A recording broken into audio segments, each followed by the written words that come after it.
Hello everyone, आज इस video में दोस्तों बात करने जा रहे हैं कुछ ऐसी 5 इंफॉर्मेशन और टिप्स के बारे में। अगर आप फ्लाइट से डोमेस्टिक या इंटरनेशनल आते जाते रहते हैं, फ्रीक्वेंट फ्लायर हैं या फिर आप फ्लाइट से पहली बार ट्रैवल कर रहे हैं, तो ये 5 इंफॉर्मेशन और टिप्स आपको हमेशा मालूम होनी चाहिए। हेलो दोस्तों, मैं हूं आपका दोस्त रोज खुर्रम ब्लॉगर और आप देख रहे हैं आपका अपना चैनल खुर्रम ब्लॉगर।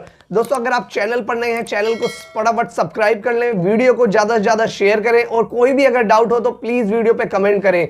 तो दोस्तों शुरू करते हैं वीडियो। बताता हूं इस वीडियो में आगे की क्या क्या 5 इंफॉर्मेशन और टिप्स आपको पता होना चाहिए फ्लाइट लेने से पहले। तो दोस्तों बात करता हूं आपके सबसे पहली इंफॉर्मेशन और टिप्स के बारे में। जब भी आप खुद से फ्लाइट का टिकट बुक कर रहे हैं या किसी ट्रैवल एजेंट के थ्रू आप टिकट बुक करा रहे हैं, तो दोस्तों हमेशा ध्यान रखिएगा जो भी आपका टिकट बुक होता है, अगर आप ट्रैवल एजेंट से करा रहे हैं तो उनसे टाइमिंग जरूर कंफर्म करें। अगर वो आपको बताते हैं कि 5 बजे का आपका फ्लाइट दिया है तो उनसे फटाफट कंफर्म करें कि 5 बजे मॉर्निंग का फ्लाइट है या फिर इवनिंग का, और आप टिकट पे खुद से टाइमिंग चेक कर सकते हैं। और दोस्तों टिकटों पर ज्यादातर आपकी फ्लाइट जो है 24 आवर्स के हिसाब से लिखी होती है। अगर आपकी फ्लाइट दोपहर को 1 बजे है तो टिकट पर 1300 आवर्स लिखा होगा। मैं आपको दिखा देता हूं फॉर एग्जांपल के लिए, इस तरीके से कुछ लिखा होगा, तो टाइम पर बिल्कुल भी कंफ्यूज ना हो। कई बार ऐसा दिक्कत होता है, जो पैसेंजर पहली बार ट्रैवल कर रहे होते हैं या फिर जो ट्रैवल करते भी रहते हैं, वो गलती से 1 बजे टाइमिंग जो 0100 लिखा हुआ होता है कुछ इस तरीके से, उसको वो आफ्टरनून का 1 बजे समझ के दोपहर को फ्लाइट लेने आते हैं, जबकि वो फ्लाइट आपकी सुबह के जो 1 बजते हैं 12 बजे के बाद उस वक्त जा चुकी होती है। और एयरपोर्ट जो है वो 24 आवर्स का जो टाइमिंग होता है उसी के अंदर चलता है। यानी कि अगर शाम के 4 बजे का फ्लाइट है तो टिकट पे आपके 1600 आवर्स लिखा होगा, और अगर वो सुबह 4 बजे का फ्लाइट है तो वो सुबह 0400 यानी कि 4 बजे सुबह का टाइमिंग उस पर लिखा होगा। तो दोस्तों अब बताता हूं आपको दूसरी इंफॉर्मेशन और दूसरी बड़ी टिप्स देता हूं। डोमेस्टिक फ्लाइट के लिए एटलीस्ट 1 घंटा पहले आपको एयरलाइन चेक इन काउंटर पर पहुंचना है मिनिमम टाइम, और इंटरनेशनल फ्लाइट के लिए कम से कम 75 मिनट पहले, यानी कि 1 घंटा 15 मिनट पहले आपको एयरलाइन के काउंटर पर पहुंचना है। तो दोस्तों मैक्सिमम टाइम आपको बता देता हूं, अगर आप इतना टाइम लेके चलेंगे तो आपको कोई इशू नहीं आएगा। इंटरनेशनल फ्लाइट का जो भी टाइमिंग रहता है उससे कम से कम 3 घंटे पहले आप एयरपोर्ट पर पहुंच जाएं। टाइमिंग आप अपने हिसाब से कैलकुलेट कर लें जितने भी बजे की फ्लाइट है, और डोमेस्टिक फ्लाइट के लिए एटलीस्ट 2 से 2.5 घंटे पहले आप पहुंच जाएं जो भी आपके टिकट पर टाइमिंग लिखी हुई है। तो दूसरा टॉपिक और इन्फॉर्मेशन ये था दोस्तों, टाइमिंग का खासतौर से ध्यान रखें और बिल्कुल भी लेट ना हो, क्योंकि हो सकता है आपका टिकट बहुत एक्सपेंसिव हो और अगर आपकी फ्लाइट छूटे और आप टाइम से नहीं पहुंचे तो नेक्स्ट फ्लाइट में टिकट अवेलेबल हो या फिर आपको नेक्स्ट डे का टिकट मिले और आप बहुत ही इंपॉर्टेंट काम के लिए जा रहे हो, तो आप एयरपोर्ट पर टाइम से पहुंचे सबसे।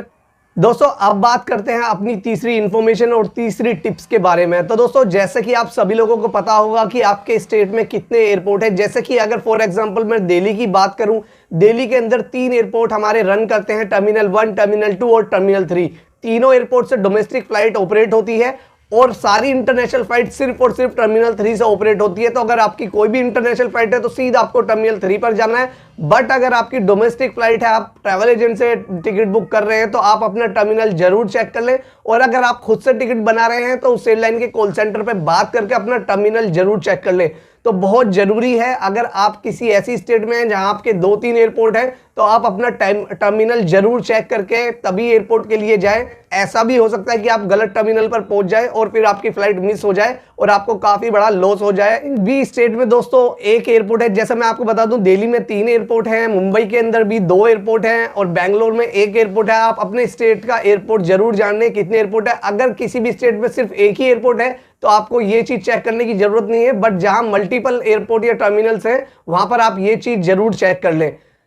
दोस्तों अब बात करने जा रहा हूं अपनी चौथी इंफॉर्मेशन और चौथी टिप्स के बारे में। ये है आपके बैगेज से रिलेटेड। जब भी आप टिकट बुक करें खुद से या फिर ट्रैवल एजेंट से, अपना बैगेज अलाउंस टिकट के अंदर जरूर चेक कर लें। अगर ट्रैवल एजेंट से बुक कर रहे हैं तो आप उनसे जरूर मालूम कर लें, क्योंकि कई बार ऐसा होता है कि ट्रैवल एजेंट गलत बैगेज अलाउंस डाल के रखता है टिकट पर और आपको फिर एयरपोर्ट पर बहुत दिक्कत आती है बैगेज को शफल करने में।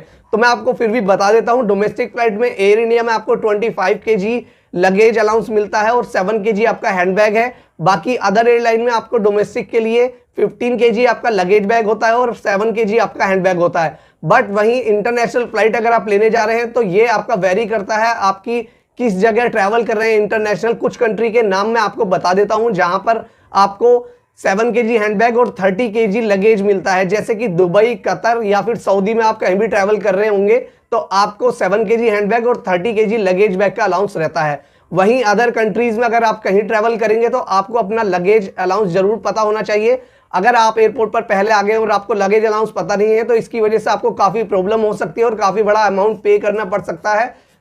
दोस्तों अब बात करने जा रहा हूं अपनी 5वीं टिप्स और इन्फॉर्मेशन के बारे में। दोस्तों जब भी आप एयरपोर्ट पर पहले आ जाते हैं, आपने बैगेज चेक इन कर दिया, आपका बोर्डिंग पास इशू हो गया डोमेस्टिक या इंटरनेशनल फ्लाइट के लिए, जो आपका बोर्डिंग पास बनता है कुछ इस तरीके का बोर्डिंग पास होता है। मैं आपको दिखा देता हूं, इसको आप ध्यान से पढ़ें, क्योंकि अगर आप इसको ध्यान से नहीं पढ़ेंगे तो ऐसा हो सकता है जो पहली बार भी ट्रैवल कर रहे हो तो पैसेंजर उनके माइंड में ये होता है कि हमको बोर्डिंग पास इशू हो गया है, अब हम आराम से फ्लाइट के लिए जा सकते हैं। बट दोस्तों अगर आप क्लियरली देखेंगे बोर्डिंग पास पर मेंशन होता है कि आपको कितने बजे तक, लास्ट से लास्ट टाइम कितने बजे तक आपको बोर्डिंग के लिए जाना है।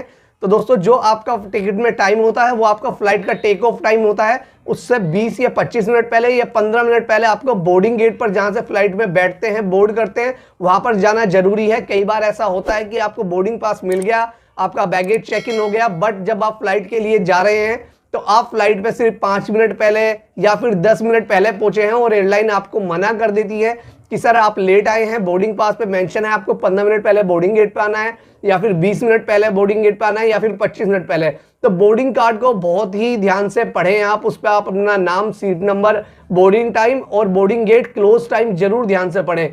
तो दोस्तों ये था मेरा लास्ट पॉइंट। तो इसी तरीके की वीडियो के लिए इस चैनल को सब्सक्राइब करें। जिस तरीके का सपोर्ट आप कर रहे हैं दोस्तों उसके लिए तहे दिल से शुक्रिया। चैनल को जितना ज्यादा हो सके आप सब्सक्राइब करें, वीडियो को लाइक करें और ज्यादा ज्यादा शेयर करें। कोई भी आपको परेशानी आती है किसी भी वीडियो पे कमेंट करें, कोशिश करूंगा आपको 100% सॉल्यूशन देने की। तो दोस्तों मिलते हैं अब अपनी नेक्स्ट वीडियो में।